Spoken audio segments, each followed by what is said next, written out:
안녕하세요. 6월 12일 토요일입니다. 오늘 말씀은 출애굽기 18장 21절과 22절입니다.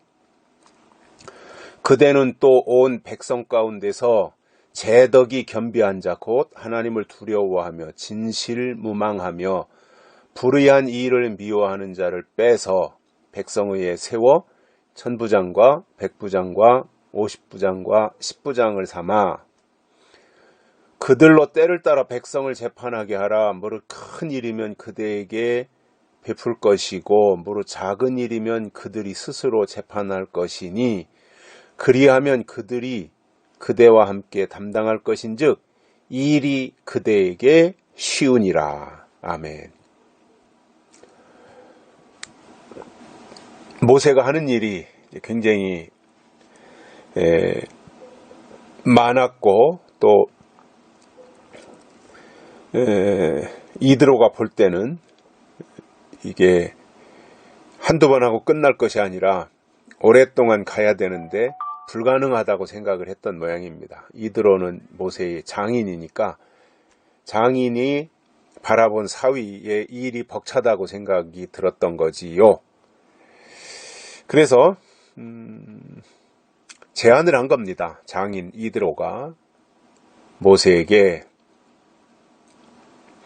혼자 감당할 수 없다. 혼자 재판하는 일을 다 해낼 수가 없다. 인간은 한계가 있잖아요. 초인간도 인간이기 때문에 이것도 잘하고 저것도 잘하고 또 다른 것도 잘하고 그것도 잘하고 그럴 수 없는 거죠. 인간은 한계가 있다는 거예요.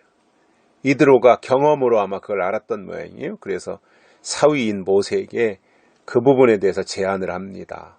그래서 혼자 감당하는 것은 어려움이 있고 문제가 있으니 온 백성 가운데서 재덕이 겸전한 자 곧 하나님을 두려워하며 진실무망하며 불의한 일을 미워하는 자를 찾으라 이겁니다. 그리고 그들을 어떤 사람은 천부장은 1000명의 부하를 거느리고 있는 사람, 백부장, 100명의 부하를 거스리는 사람, 50부장, 50명, 10부장, 10명. 그렇게 조직을 하라는 거예요. 이게 이드로가 사위 모세에게 제안한 내용이에요.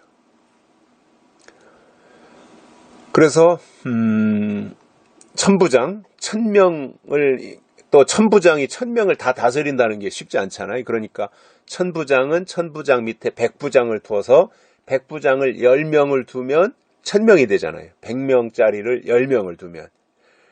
근데 이제 100명을 또 다스리는 것도 쉽지 않으니까 백부장 밑에는 10부장이 있어가지고 또 10명씩 다 이렇게 하는 거예요. 그러니까 군대 가면 제일 말단 조직이 분대예요. 분대 9명 내지 10명. 분대, 1개 분대. 그리고 3개, 3개 분대가 모이면 1개 소대가 돼요.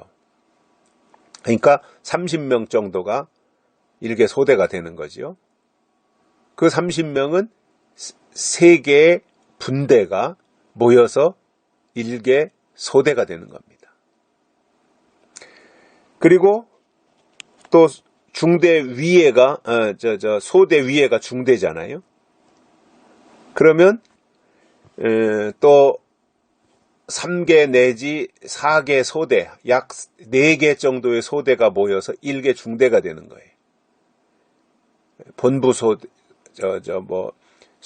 중대 안에는 뭐 1소대, 2소대, 3소대 뭐 이렇게 해가지고 약 4개 소대가 모여서 1개 중대가 되는 거예요. 그리고 중대가 이제 한 100명에서 120명 정도 되니까 인원이. 그리고 그 중대, 4개 중대가 모여서 1개 대대가 되는 거예요. 대대.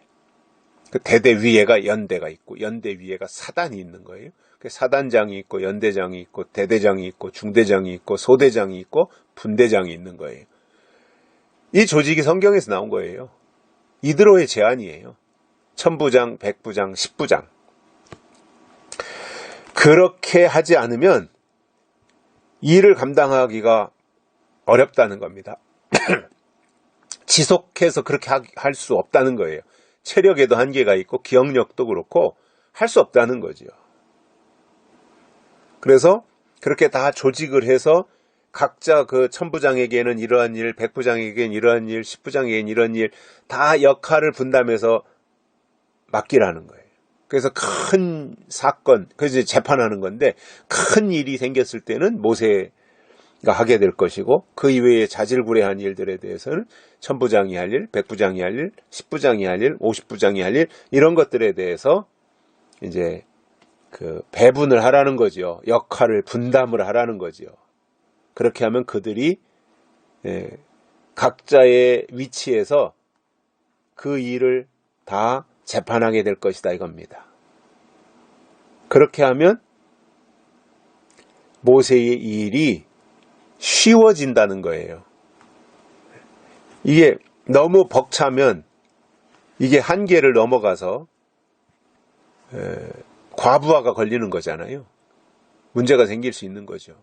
그러나 이렇게 맡기고 또 맡긴 것에 대해서 점검만 하면서 그들 선에서 모든 일들이 착착 진행이 될 수 있도록 하면 일도 수월할 뿐만 아니라 모세도 그것을 감당할 수 있게 된다는 거지요. 아무리 긴 시간 동안이라도 일이 이렇게 다 분담을 하면 할 수 있다는 거예요. 그것을 장인 이드로가 사위 모세에게 알려준 겁니다. 이것이 이드로의 이 제안이 어떤 면에서는 교회의 조직이 되는 거죠.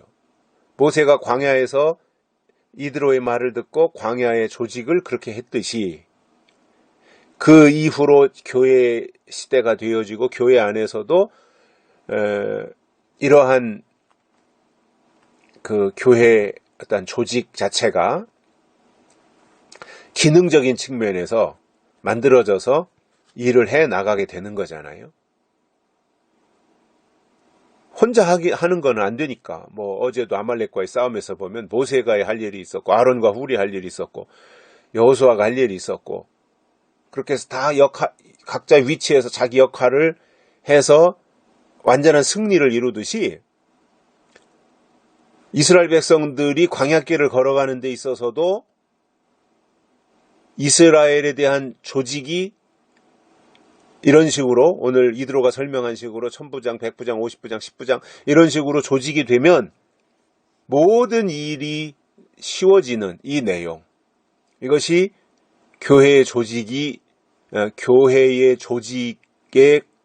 근거가 되는 그 내용인 것을 볼 수 있습니다. 물론 조직이라고 할 때 어찌 보면 나쁘게 생각할 수 있습니다. 조직이라고 하는 것 자체가. 그런데 어떤 유기체로서의 조직, 살아있는 유기적 관계를 하는 가운데서의 조직, 이것은 필요한 거잖아요. 죽은 조직은 의미가 없지만 살아있는 조직, 유기적인, 그래서 위장은 위장의 역할, 심장은 심장의 역할, 대장은 대장의 역할, 입은 입의 역할, 폐는 폐의 역할, 항문은 항문의 역할, 이게 다 그 위치에서 각자의 역할을 함으로 그것이 연합을 이루어서 하나님의 일을 하게 되는 이 것이라면 이 조직은 굉장히 기능적이고 유기적이고 그렇기 때문에 발전적이 되고 효율적이 되는 거지요. 그것을 이드로가 모세에게 제안을 한 거예요. 그리고 그 제안대로 모세가 히브리 민족을 이끌고 광야길을 가게 되는 거지요. 그러니까 각 이제 지파별로 12지파가 있었으니까 그 지파별로 이러한 이제 유기적 관계들을 만들어서 그 일을 추진을 했을 것으로 이렇게 보여지고요. 그래서 저는 그런 생각을 해봅니다.